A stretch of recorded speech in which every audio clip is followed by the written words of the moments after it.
I won't let my moderate to severe plaque psoriasis symptoms define me. Emerge as you. In 2 clinical studies, Tremfya guselkumab, taken by injection, provided 90% clearer skin at 16 weeks in 7 out of 10 adults with moderate to severe plaque psoriasis. In a study, nearly 7 out of 10 patients with 90% clearer skin at 16 weeks were still clearer at 5 years. At 1 year and thereafter, patients and healthcare providers knew that Tremfya was being used. This may have increased results. Results may vary. Serious allergic reactions may occur. Tremfya may increase your risk of infections and lower your ability to fight them. Before treatment, your doctor should check you for infections and tuberculosis. Tell your doctor if you have an infection or symptoms of infection, including fever, sweats, chills, muscle aches, or cough. Tell your doctor if you had a vaccine or plan to. Emerge as you. Learn more about Tremfya, including important safety information at tremfya.com or call 1-877-578-3527. See our ad in Food and Wine magazine. For patients prescribed Tremfya, cost support may be available.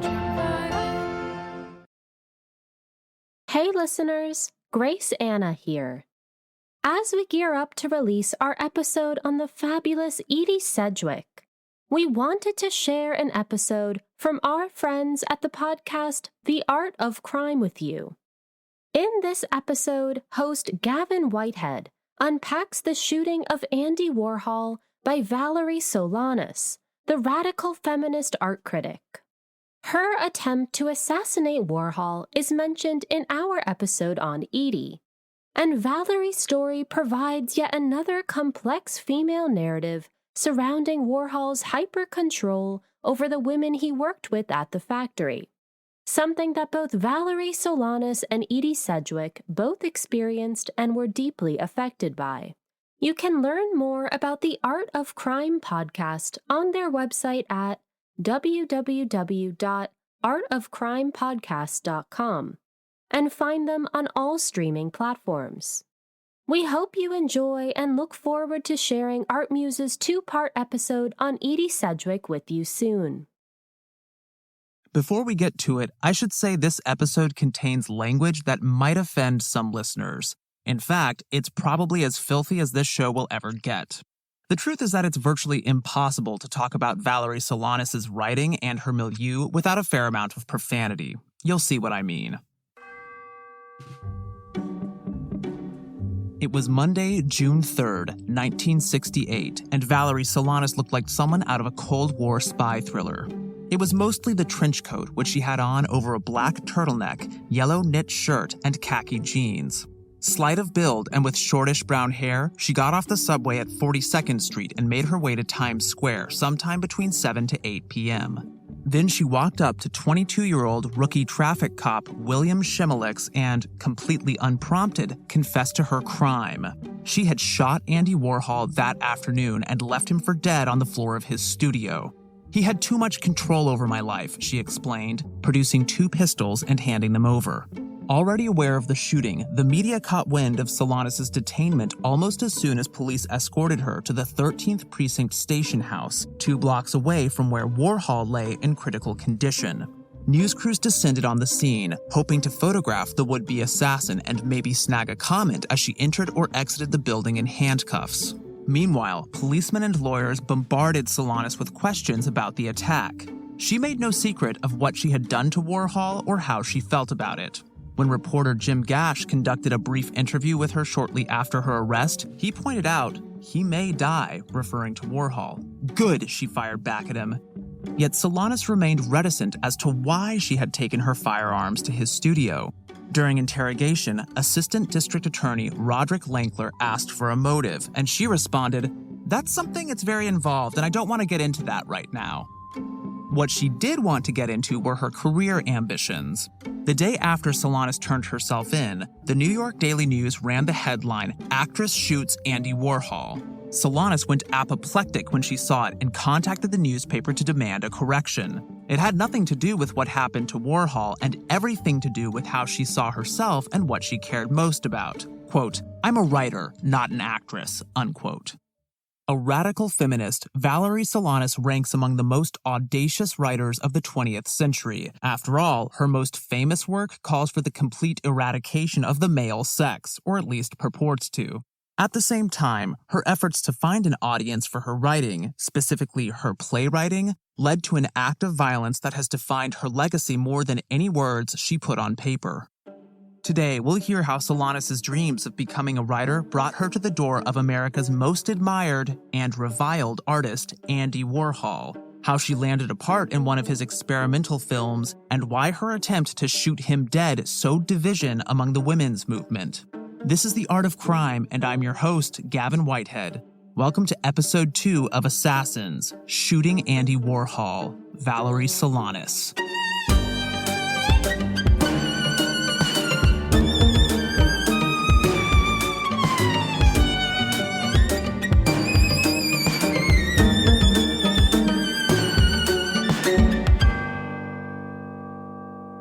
Born on April 9, 1936, in Vintner City, New Jersey, Solanas grew up in a turbulent home. Her parents were Louis Solanas, a 21-year-old bartender, and Dorothy Biondo, an 18-year-old dental assistant.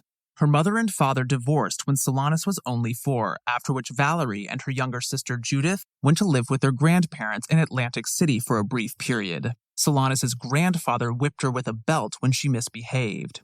Throughout the remainder of her childhood and early adolescence, Solanas changed residences as well as schools multiple times, often sharing a home with her mother and stepfather, Red, a piano tuner who never took a liking to his eldest stepdaughter. Some friends and family remembered Solanas as affable, charming, and wildly witty as a girl. Others recalled a more troubled and troubling personality. Likely because of her tumultuous upbringing, Solanas became volatile and violent, acting out at home and elsewhere from an early age. Depending on who or what had infuriated her, she might have trashed her sister's bedroom or upended the kitchen garbage pail, spilling its contents across the floor. Those who ran afoul of her at school faced harsher treatment. As a teenager, she became an outsider partly for refusing to dress and behave like other girls her age, wearing her hair short and donning jeans instead of skirts.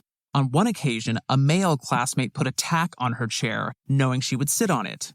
After she did, Solanas whirled around and punched the boy sitting behind her, wrongly believing him to have been the culprit. Perhaps most shockingly, she assaulted one of her teachers, a nun, during her enrollment at her Catholic school, Holy Cross Academy. This outburst evidenced an anti-authoritarian streak that would stay strong throughout her life. Solanas also contended with several early sexual experiences, many of them traumatic and potentially stigmatizing. She saw her father on a regular basis growing up, and the two developed a fraught relationship.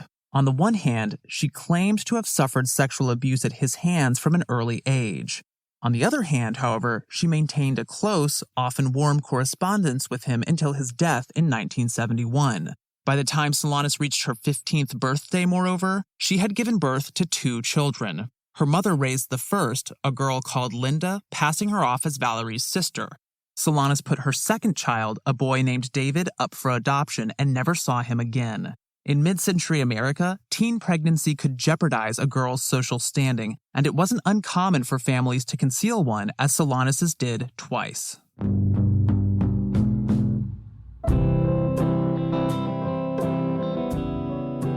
At around this time, likely after David's birth, Solanas uncovered an unexplored side of her sexuality.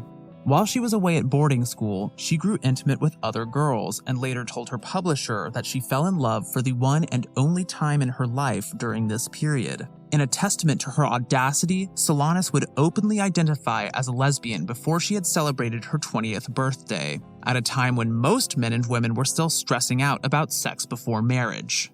Solanas may have thought of herself as a lesbian, but she continued to sleep with men throughout much of her life, a source of confusion for some who knew her. Others, however, reasoned that while she preferred women, she just liked having sex and would tumble into bed with whoever was around. Solanas' sexuality was just one aspect of her personality that made her hard to pin down. Despite the many hardships Solanas endured both at home and at school, she attained academic excellence. Whether they loved or hated her, virtually everyone agreed that Solanas was bright. She made straight A's her senior year of high school except for one class, physics, and even obtained a letter of recommendation from her principal. Many years later, after the shooting, Solanas took an intelligence test and scored in the top 2% of the U.S. population. After high school, Solanas matriculated at the University of Maryland, College Park, where she flexed her muscles as a wordsmith. According to her sister Judith, she, quote, always wanted to be a writer, unquote, and her love of language soon took on a mischievous character. As a girl, she wrote her own lyrics to the tunes of pop songs, poking fun at her younger sister. Other kids paid Solanas a dime a pop for her to write insults they could hurl at each other. By the time she arrived at the University of Maryland, she had already honed her caustic wit and became a frequent contributor to the school newspaper, the Diamondback, writing both articles as well as letters to the editor. Owing to the latter, Solanas gained a reputation as a sharp-tongued advocate for women's equality, earning the nickname Maryland's own Little Suffragette. In 1957, a guy wrote to the Diamondback opining that women came to college for no other reason than to shop around for husbands. Solanas struck back with a letter of her own and gave him a thrashing. Quote, I'm afraid Mr. Parr's puerile arguments are doomed to fizzlehood. Therefore, I suggest that the infantile Mr. Parr abandon letter writing and adopt a hobby more suitable to his status, such as throwing snowballs in front of the girls' dorms or instigating panty raids, unquote. Solanas graduated with a bachelor's in psychology. By 1962, she had enrolled in and dropped out of a graduate program in that same discipline, hitchhiked across the country, and finally returned to her native New Jersey. Shortly thereafter, she began making weekly trips to Manhattan. She fell in love with Greenwich Village, vowing to make it her home one day. By the 1960s, the neighborhood had become a haven for artists and a bohemian mecca, home to the United States' first alternative news weekly, The Village Voice. The village also welcomed non-traditional sexual identities and would even become the epicenter of the gay rights movement following the Stonewall riots of 1969. In an interview with biographer Brianne Foss, Solanas' friend, Jeremiah Newton, stressed that the prevalence of queer people drew her to the neighborhood. Quote, women were holding hands and men were holding hands, and she liked that, unquote. Solanas relocated to New York before long and kept herself fed through a mixture of waitressing, panhandling, and perhaps prostitution. The winnings were unstable and usually insufficient to cover rent in the village, however, so Solanas drifted among various hotels and other places of residence. Sometimes she slept rough. No matter where she went, she brought an old trunk with her typewriter inside.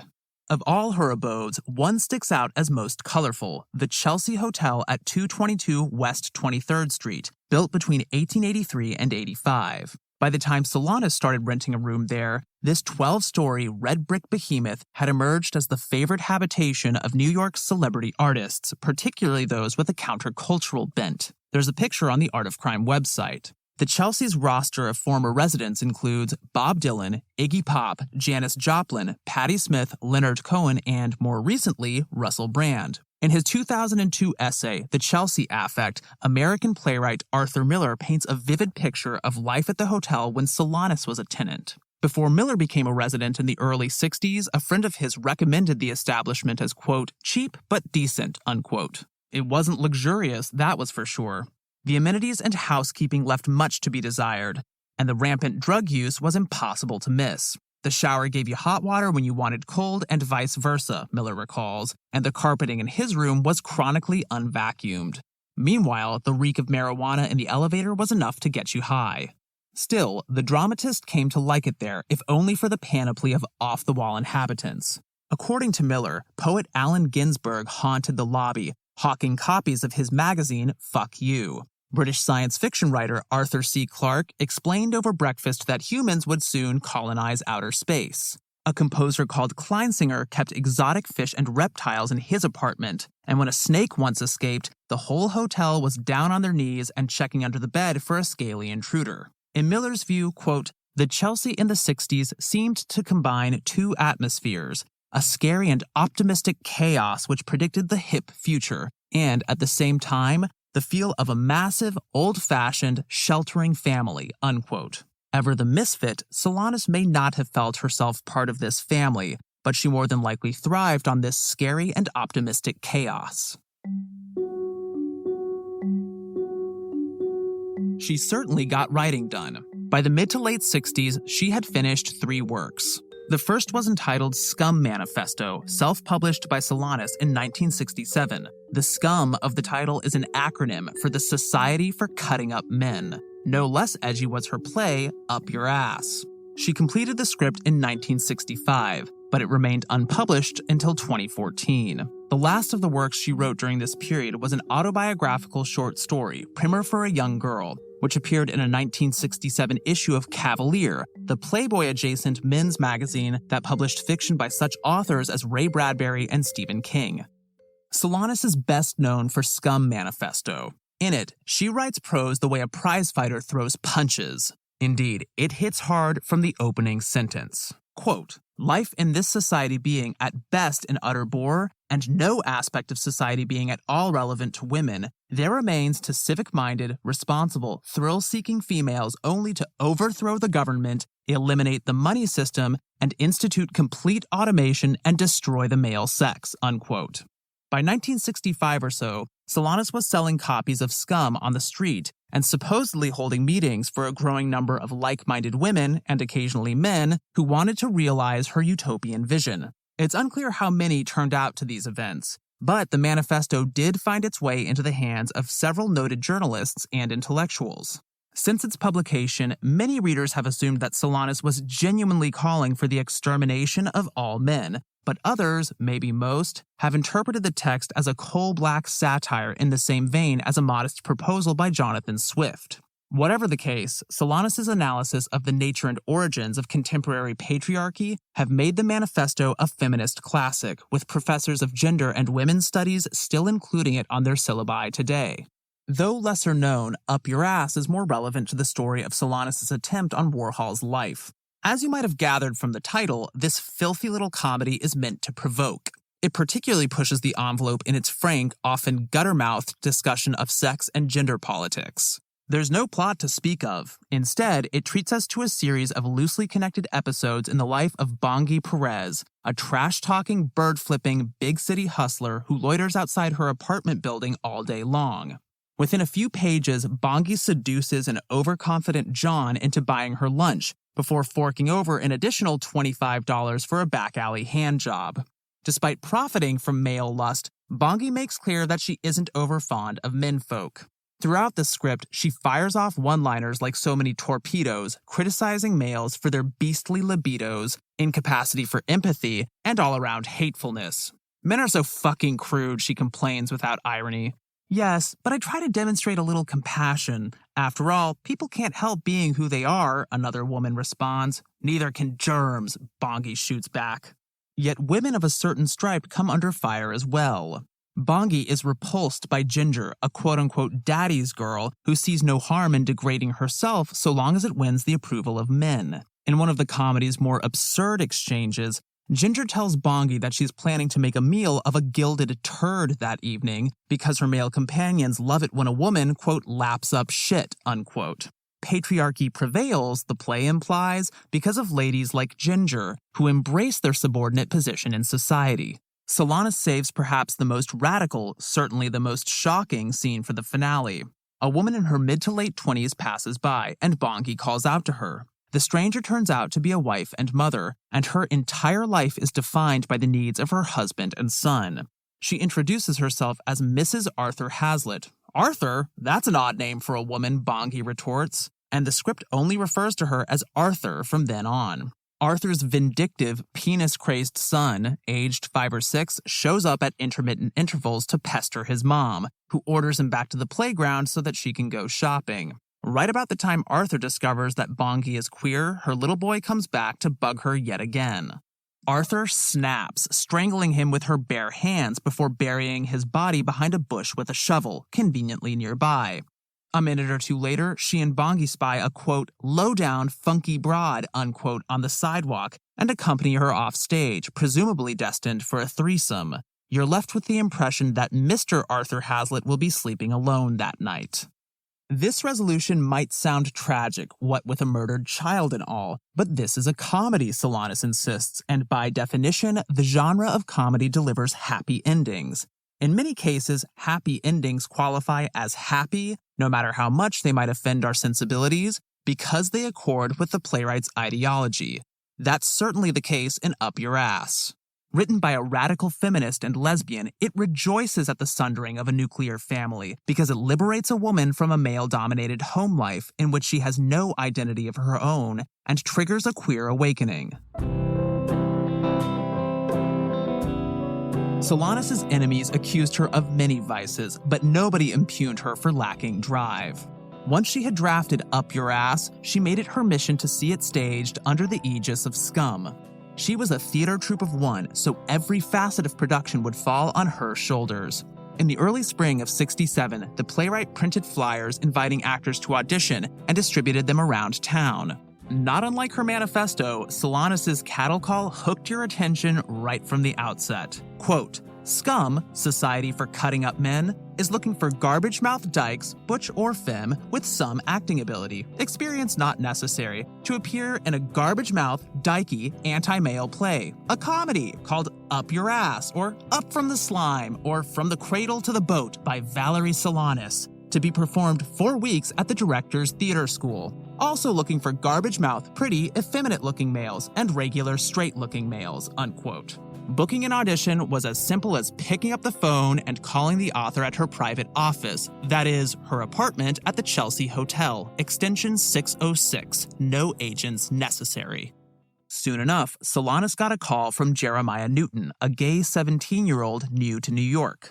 He spotted one of her notices pinned to the wall of a kiosk in St. Mark's Bookshop in St. Mark's Place and decided to phone and schedule an audition. She penciled him in for 9 o'clock that night at the Chelsea. Newton arrived at the hotel and hung out in the lobby as 9 o'clock came and went. Finally, at 10 after, Solanas stepped out of the elevator dressed in a sweatshirt. She sized up Newton with his willowy physique and long brown hair and reckoned that he had the right look for the show. Then she informed him that he wouldn't be reading in her apartment that evening since hosting a man would, quote, ruin her reputation, unquote. Instead, she borrowed a key from the hotel staff and showed him to the basement. Just don't touch the steam pipes, she warned, before telling him not to worry. She wasn't going to kill him. Always nice to hear when you follow a stranger into a boiler room. A few minutes later, in the bowels of the building, she handed him a packet of dog-eared pages copied by means of a hand-cranked mimeograph. Then, Newton stood on a metal spiral staircase and read from the script, the Chelsea's ancient plumbing rumbling all the while. The location wasn't ideal, but Solanas liked what she heard enough to offer Newton a role. In the following weeks, Newton and Solanas rehearsed in the Chelsea's basement or up on the rooftop when the weather permitted. Meanwhile, the playwright made strides toward casting the rest of the show. If it wasn't from the beginning, it became evident over time that the playwright lacked both the money and publicity to get her comedy in front of an audience. By the late spring or early summer of '67, Solanas was casting about for a producer, and it was this search that brought her into the orbit of Andy Warhol. We'll hear more after a quick break.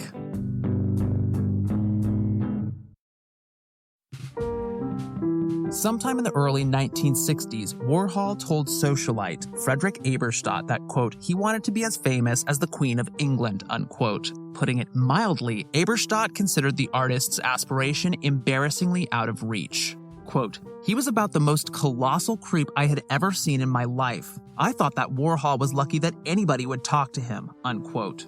It's true that virtually nothing about Warhol's upbringing or lifestyle made him a sure candidate for international celebrity. Born in 1928, he hailed from a Catholic, blue-collar family in Pittsburgh, Pennsylvania. His mother and father both immigrants of Carpatho-Rusyn extraction.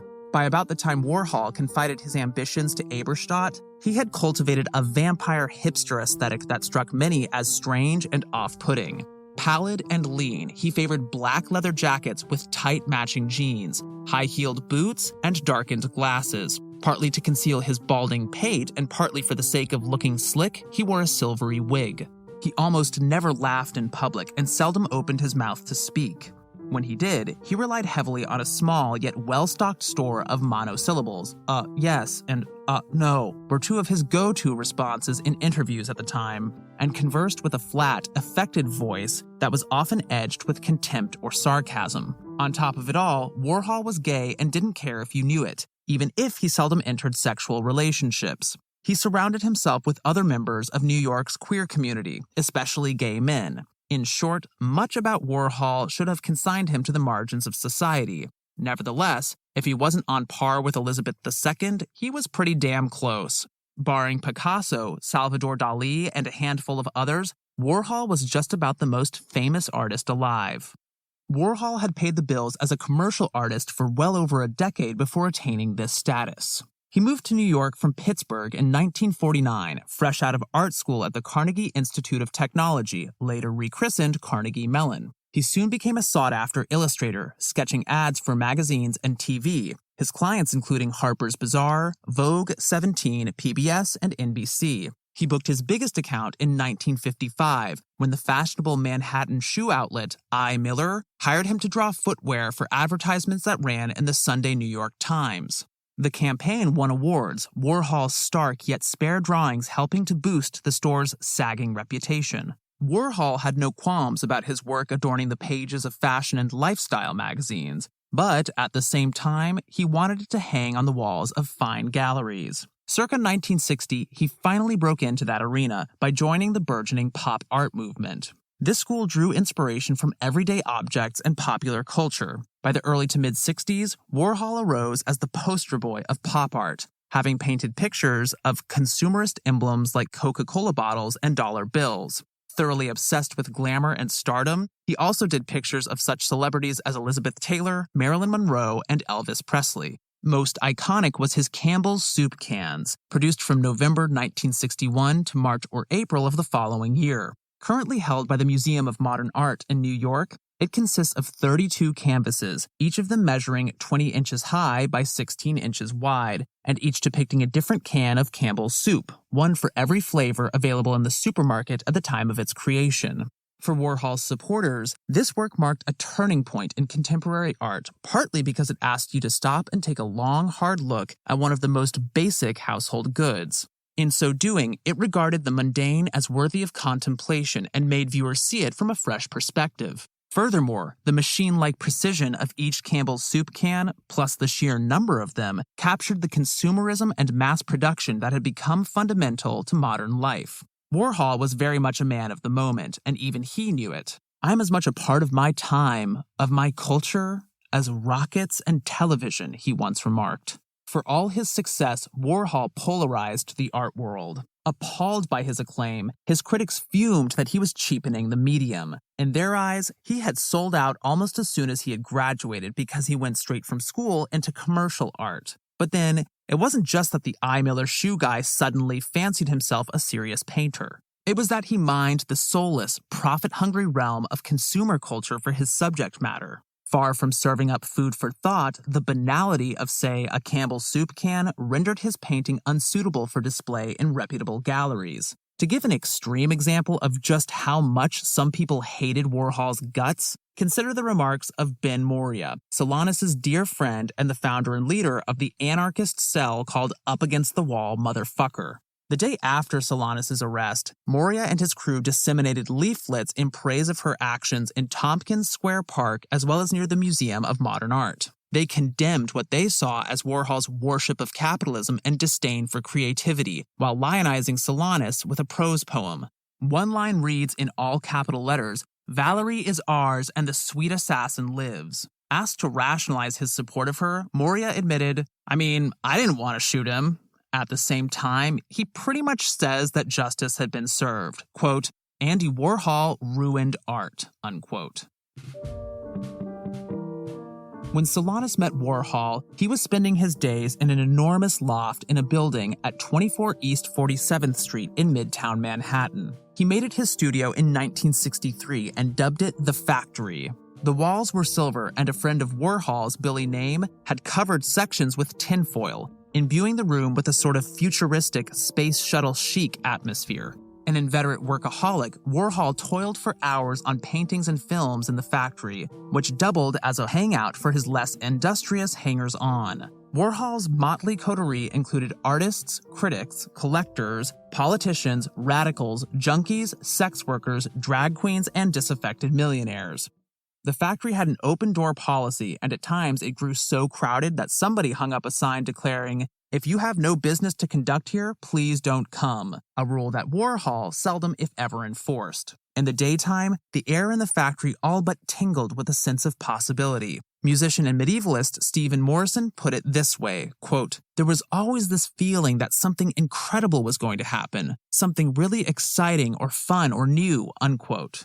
After sundown, Warhol played host to some of the wildest, drug-fueled ragers New York had to offer. Midway through the 60s, Warhol had effectively given up on painting and turned his attention to experimental filmmaking. With one major exception, Chelsea Girls, filmed, you guessed it, in the Chelsea Hotel, his movies usually showed in underground theaters and grossed little to no money. His early films depicted quotidian activities, eating, sleeping, getting a haircut. Before long, however, he was shooting ever more explicit material. In 1964, Warhol released a movie simply titled Blowjob. You can watch 9 minutes of it on YouTube, and I've linked to it in the show notes. Far less provocative than its title would suggest, the silent, black-and-white film shows an actor's face in close-up for 33 minutes. He leans his head backward and forward and opens his mouth as if to groan, while somebody performs oral sex on him off-screen. At the climax, presumably after the man has reached his, he lights a cigarette and takes a few drags with a dreamy, blissed-out look on his face. Later Warhol features grew more risque still, and he did more than play footsie with the pornographic. He filmed real intercourse, though often with an unsexy sense of detachment. Over time, an essential element of Warhol's craft took shape. He wasn't so much experimenting with film as he was with people. He didn't have time for trained performers. He hated, quote, acting class junk, unquote, according to his longtime collaborator Paul Morrissey. Instead, he pointed his camera at larger-than-life personalities and waited to see what came of it. Some performers were willing to do virtually anything on film if it scored points with the boss of the factory. In one movie, an actor named Ordine appears in the role of the Pope of Greenwich Village.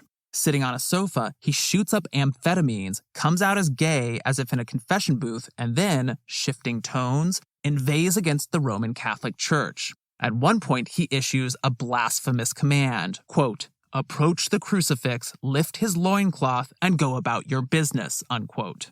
This is before he slaps another performer twice across the face without warning, chasing her off-screen and yelling for somebody to turn off the camera. Too captivated by what he was watching to oblige, Warhol kept shooting without stopping the assault.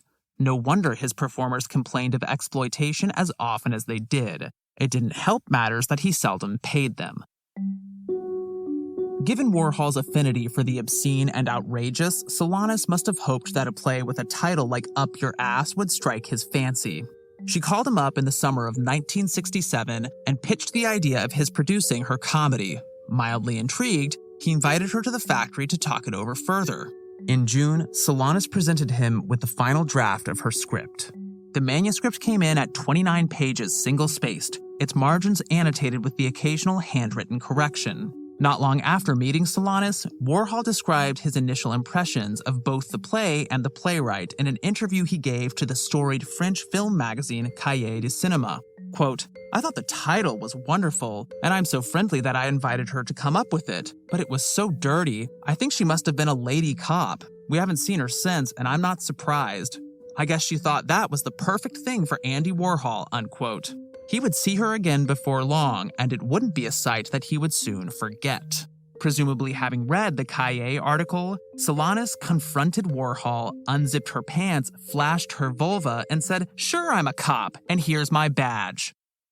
Despite Warhol's doubts about Up Your Ass, he appears not to have given her a definitive no on backing a production. Talk of a potential collaboration continued over the summer as Solanas insinuated herself into the factory crowd. She would have broached the subject of staging her play at Warhol's studio or perhaps at one of his favorite eateries, Max's Kansas City, a bar and grill at 213 Park Avenue South, and a hotspot for artists, celebrities, and their assorted satellites. They kicked around ideas about where to present the comedy, considering Grove Press's Evergreen Theater as a possible venue, and Solanas came to believe that Warhol would serve not just as producer but director as well. She would even seem to have floated the idea of a screen adaptation of Up Your Ass.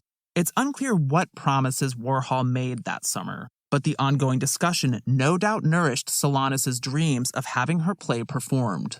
Solanas and Warhol could hardly have had more disparate personalities. She was fiery and he more frigid. But over the summer, they became more than acquaintances, if less than friends.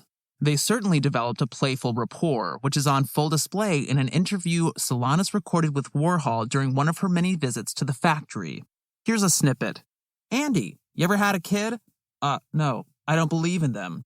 Sometimes accidents happen. You've never had an accident? I don't believe in kids. But you've never had an accident? No, I don't believe in them. You don't believe in accidents? Have you ever had a wife? Yes. How long ago? Years ago. How many years ago? 15 years. How long were you married? A few weeks. And what happened? Have you ever been married? No. Why not? I don't believe in it. The two would not remain so simpatico for long. It was partly because of the mounting tension between them that Solanas made her acting debut. Summer was winding down when she phoned Warhol at the factory one afternoon. She needed money, and helping her out was the least he could do since weeks had passed and Up Your Ass wasn't any closer to getting staged.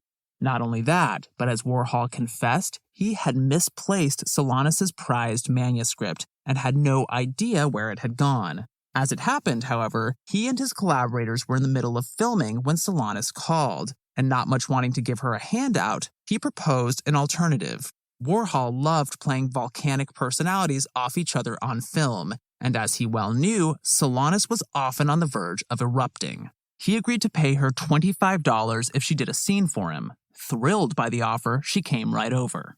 The film bears the title of I, a Man, and it depicts the misadventures of a male protagonist played by Tom Baker as he attempts to seduce a series of women, Solanas among them. It's far from the apex of cinematic artistry, but it's worth watching to see Solanas in action. After she squeezes the man's quote-unquote squishy ass on the elevator, which happens off-screen, he follows her up a dingy staircase, hoping to proceed from there into her bed. Just why they've taken both the elevator and the stairs is never explained. Over several crudely edited, dimly lit, and purposefully ill-framed shots, Baker makes one clumsy advance after another, which Solanas smacks down with witty vitality, her dialogue improvised. It's a treat to watch Baker try to keep up with her. Ridiculously, the encounter ends with Solanas revealing that, in fact, she doesn't live in this building. I want to go home. I want to beat my meat, she declares, brushing past him, walking down the stairwell, and leaving him to smoke a cigarette by his lonesome. Warhol was delighted. While filming the scene, he reportedly let out a series of odd yet approving grunts, evidently satisfied with her switchblade comebacks and ease on camera. Solanas, meanwhile, was honored to have acted for the head of the factory. Not long after, she made a career choice she came to regret, and her mental health deteriorated. On August 29, 1967, she signed a dicey contract with the sketchy French publisher Maurice Giraudia of Olympia Press. Realizing her error, Solanas turned to Warhol for advice. A lawyer of his assured her it would never stand in court, but Solanas still worried that Giraudia would somehow suppress or rob her of Scum Manifesto as well as Up Your Ass, writing she had worked on for years at this point. Then she grew convinced that Warhol would also backstab her. He still hadn't located her missing manuscript, and she came to believe that he would film Up Your Ass and slap his own name on it without paying for the rights. By mid to late May of 1968, Solanas was calling him both at the factory and at home, threatening violence. As she grew more aggressive, Warhol pulled away, alarmed and intimidated. In the end, he stopped talking to her and had an associate deal with her whenever she rang. As May turned to June, Solanas felt trapped, taken advantage of, powerless, and ignored. To her mind, Warhol held sway over her, and she could see only one means of freeing herself. She had been waiting 2 hours when he finally showed up. The date was June 3rd, and a few months prior, the factory had transferred from Midtown Manhattan to a ritzier location at 33 Union Square West. In their introduction to the screenplay for I Shot Andy Warhol, director and screenwriter Mary Herron and her co-writer Daniel Minahan described the space as more retro than the first, quote, with white walls, polished floors, and Art Deco desks, and a new door policy with a bias in favor of the rich and famous, unquote. Solanas arrived at the factory at about 2 o'clock, only to learn that Warhol was out. When she returned a short while later, circa 2:30, she caught Paul Morrissey down on the sidewalk. She told him that she was looking for Warhol so she could ask him for money, a falsehood that Morrissey was prepared to believe since Solanas had a habit of hitting up his boss for cash. Morrissey responded with a lie of his own, claiming that Warhol would not be coming in that day. Never deterred easily, Solanas buffaloed her way into the building and up to the factory on the 6th floor, demanding to speak with the man in charge. According to one witness, she came back up, quote, like 7 times, unquote, looking for him. At 4:15, Warhol returned from picking up a prescription. Dressed in all black except for his brown leather jacket, he spotted a pair of familiar faces as he approached 33 Union Square West. One was Jed Johnson, an intimate of his, headed his direction from 17th Street and carrying a bundle of fluorescent lights. The other was Solanas. After Warhol greeted them, the 3 went inside and boarded the elevator. As it conveyed them up to the factory, Warhol took note of Solanas' turtleneck and trench coat. She must have been sweltering in the summer heat, he thought, as well as the lipstick and makeup she was wearing. Quote, evidently something she saved for important social occasions, unquote. Whatever event she had spiffed herself up for, it had her on edge. She was twisting and untwisting a brown paper bag in her hands, rocking back and forth on the balls of her feet. When they stepped out of the elevator and into the factory, they found Morrissey with 2 other men. The first was Fred Hughes, an assistant of Warhol's, and the second was the editor of Art and Artists magazine, Mario Anaya, who had flown in from London in the hope of brokering a Warhol retrospective in the British capital. Look, doesn't Valerie look good, Warhol said of her makeup? Maybe embarrassed by having his lie about Warhol exposed, Morrissey agreed before telling Solanas to make herself scarce, as he and his associate had business to attend to. Meanwhile, Johnson had taken the lights into Warhol's private office, and Anaya had gone to fetch a cigarette at the back of the room, near an Art Deco sofa. When the telephone rang a moment or 2 later, Morrissey picked up and handed it to Warhol. A woman named Viva, the superstar du jour who appeared in Warhol's recent films as well as on his arm around town, was calling from a salon, waiting to have her hair dyed for an upcoming role. Morrissey excused himself and went to the bathroom, leaving Solanas alone with Warhol, Anaya, and Hughes. The latter 2 occupied themselves with this or that task, while Warhol took a seat in a chair behind a desk, his back to Solanas as Viva chattered away. None of the men were looking in Solanas' direction as she reached one hand into the brown paper bag she was holding in the other and pulled out a .32 Beretta automatic. She pointed the pistol at Warhol's back and stood there, waiting, still unnoticed by him and the others. We can never know what passed through her mind at this moment. Did she clear it of distractions so that she could focus on the task at hand?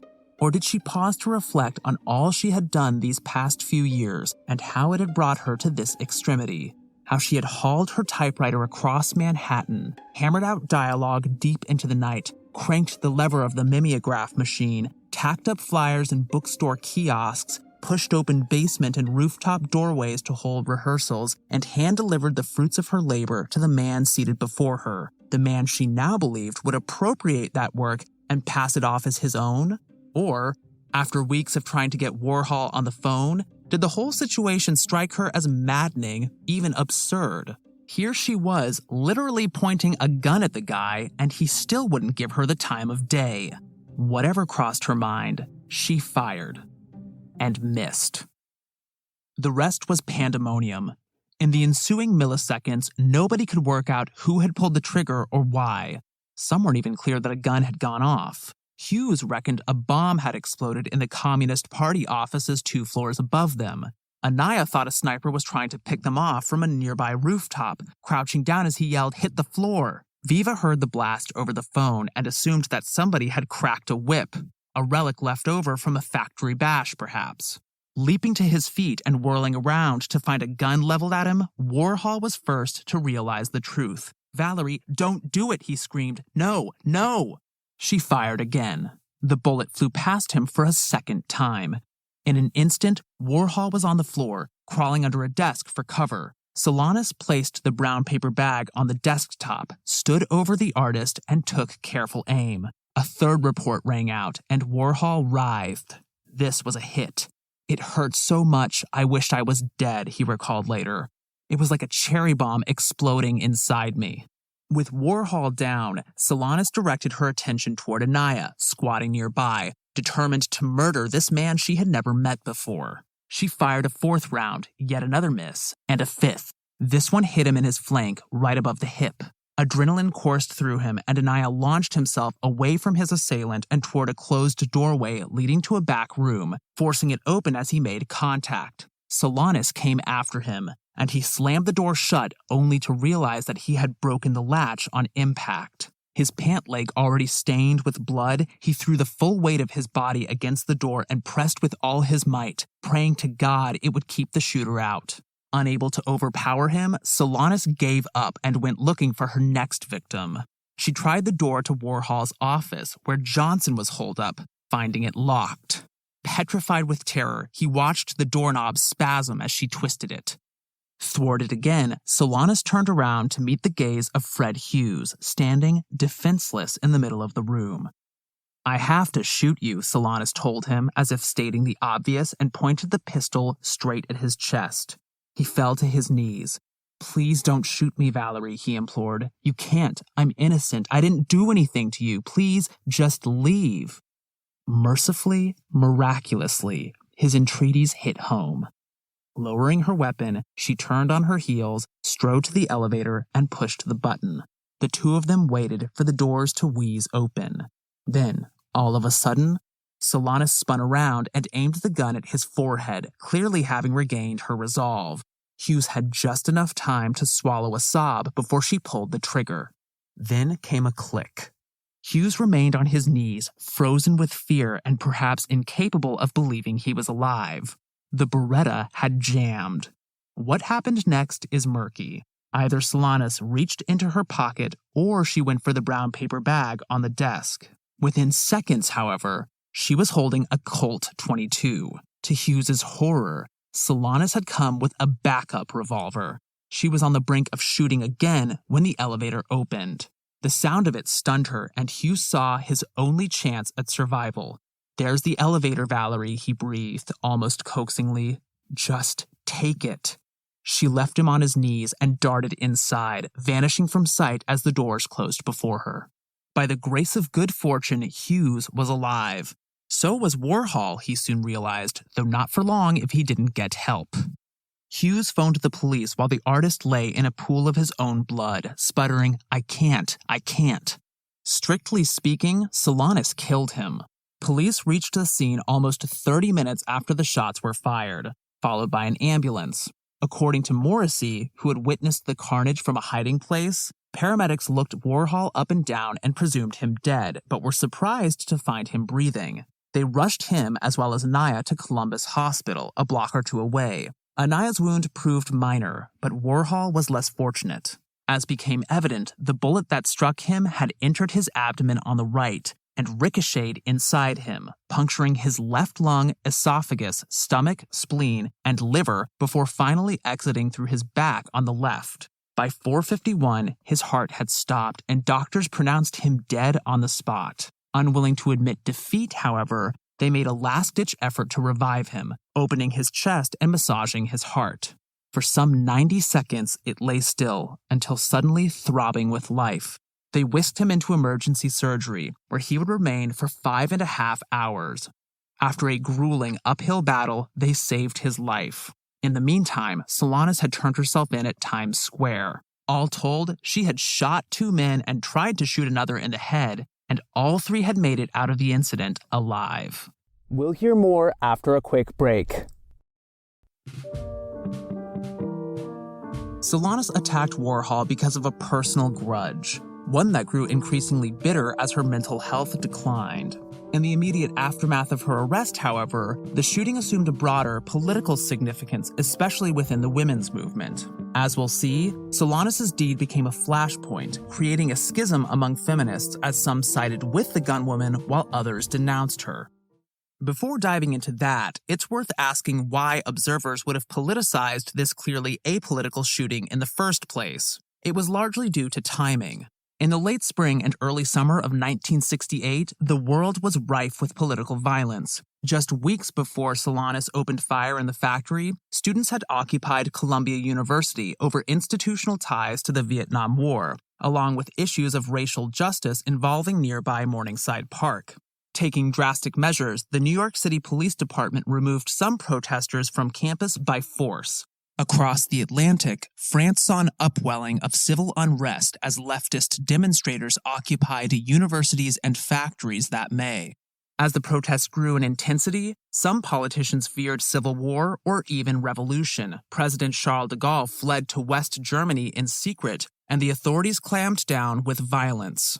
Furthermore, assassinations shook the U.S. both before and after the factory shooting. On April 4th, James Earl Ray shot and killed civil rights leader Martin Luther King Jr. on the second-floor balcony of the Lorraine Motel in Memphis, Tennessee. Just after midnight on June 5th, 2 days after the factory attack, Sirhan gunned down presidential hopeful Robert F. Kennedy in a crowded hallway at the Ambassador Hotel in Los Angeles. These events would have encouraged the public to interpret the Warhol shooting in political terms. Of course, the genocidal rhetoric of Scum Manifesto would do the same as more and more readers got their hands on it. On the face of it, a woman had assailed one of the most powerful men in the art world, furthermore accusing him of exploitation. He had too much control over my life, Solanas told law enforcement. In the eyes of some feminists, especially before the public had a full understanding of what led to the attack, Solanas' bid to take Warhol's life gave explosive expression to a mounting rage that many women felt over the pervasive sexism in the United States.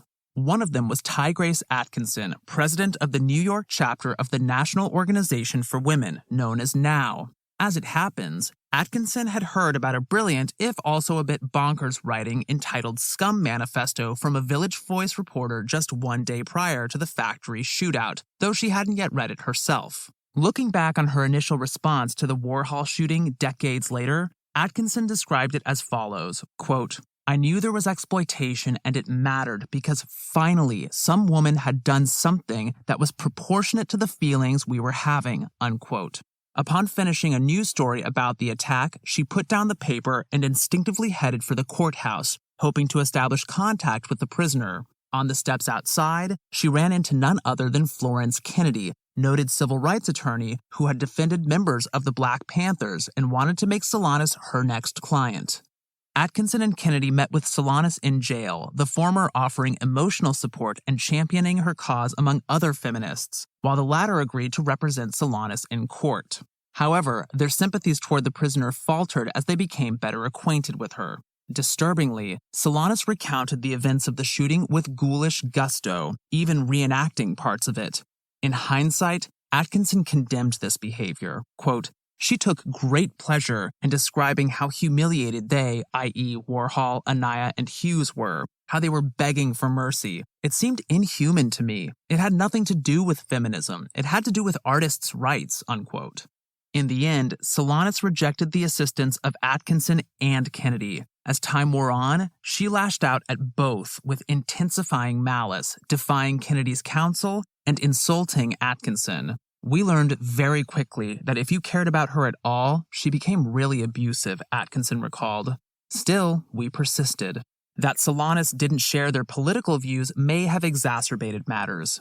Despite her hatred of patriarchy and her desire to dismantle it, Solanas never aligned herself with feminism and even maligned the movement, partly out of an aversion to liberals in general.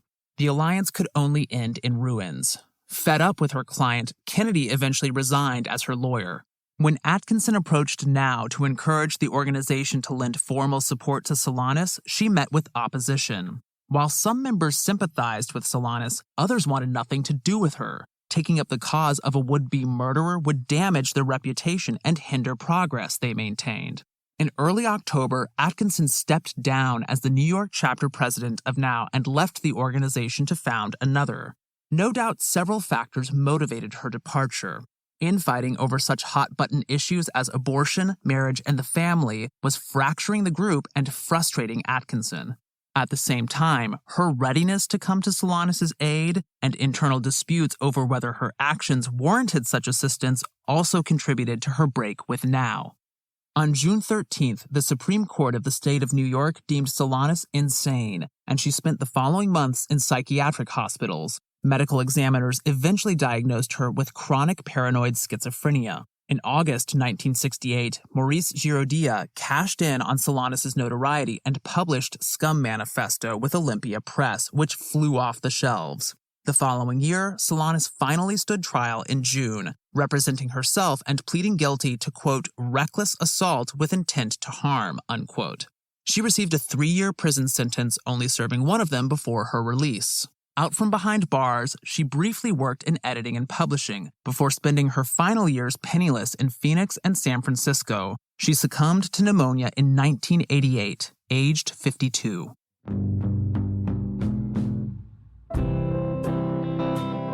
Subsequent decades have seen renewed interest in Solanas and her writing.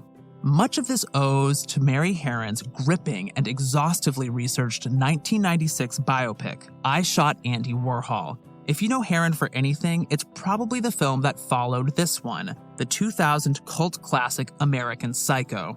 At the time of this writing, I Shot Andy Warhol is available to watch in full on YouTube, and I highly recommend it. In 1999, in a surprise turn of events, the Up Your Ass manuscript Solanas had given Warhol more than 3 decades earlier finally resurfaced in a box of lighting equipment belonging to the artist's friend and collaborator, Billy Name. The year after, American theater director George Coates staged a musical version of Up Your Ass with an all-female cast at George Coates Performance Works in San Francisco. On June 26, 2020, the New York Times published an obituary of Solanas as part of its Overlooked initiative, conceived to spotlight noteworthy women, people of color, as well as members of the LGBT community who at the time of their deaths did not receive obituaries in that newspaper. As far as I know, Solanas never showed even a hint of remorse over the shooting, even though Warhol suffered debilitating health problems for the rest of his life. During a 1977 interview, Solanas insisted to a journalist, "I go by an absolute moral standard." Challenging her, the interviewer asked, "Valerie, do you want to get into a discussion now about shooting people? That's a moral act," she retorted, "and I consider it immoral that I missed. I should have done target practice." Next episode, we travel back in time almost 2,000 years to the 1st century AD and make the acquaintance of a Roman emperor notorious not only as an assassin, but also as an artist. You've been listening to The Art of Crime, created, written, and narrated by yours truly, Gavin Whitehead. Liam Bellman Sharp edited sound and composed the score. Last but not least, 1,000 thanks to research and production assistant Ken Symphonies. The Art of Crime is part of the Airwave Media Network. To find out more about their excellent programming, visit www.airwavemedia.com. If you like what you heard on The Art of Crime, please tell the world, by which I mean everyone you know, plus the occasional stranger. Also, if you can, take a moment to rate and review the podcast. It goes a long way in helping others find out about the show. Finally, all throughout history, artists have relied on the support of patrons to make their work. The same holds true for podcasters making shows about historical artists, so please consider making a donation at www.patreon.com/artofcrimepodcast. Every bit counts and is massively appreciated. As a reminder, be sure to check out the Art of Crime website at www.artofcrimepodcast.com. It features all kinds of images relevant to the show, including maps, drawings, paintings, photographs, sheet music, and more. You can also follow us on Facebook at Art of Crime Podcast, Instagram at Art of Crime Podcast, and Twitter at Art of Crime Pod. If you have questions, comments, or feedback, please don't hesitate to drop me a line at artofcrimepodcast@gmail.com. Thanks for listening, and until next time.